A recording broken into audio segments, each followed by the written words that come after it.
ASB, bakit kayo ganyan? Hindi naman kasalanan kung maganda kami. Simula nung bata pa kami, pinanganak kami, maganda na kami at cute. Kapag nainggit ka sa kagandahan namin, pumikit ka na lang.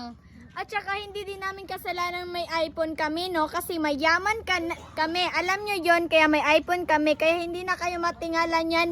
Kasi mayaman kami. Yung matingala. Hindi naman namin kasalanan kung naliligo kami ha, kasi natural yan sa mga tao kasi maliligo kami at bango naman kami daan kahit hindi kami nililigo at ang lapit-lapit ng suba dito, palagi kami naliligo everyday in hours. Hindi namin kasalanan yung matangos yung ilong namin, ha? Kasi yung bata pa kami, matangos na talaga yung ilong namin.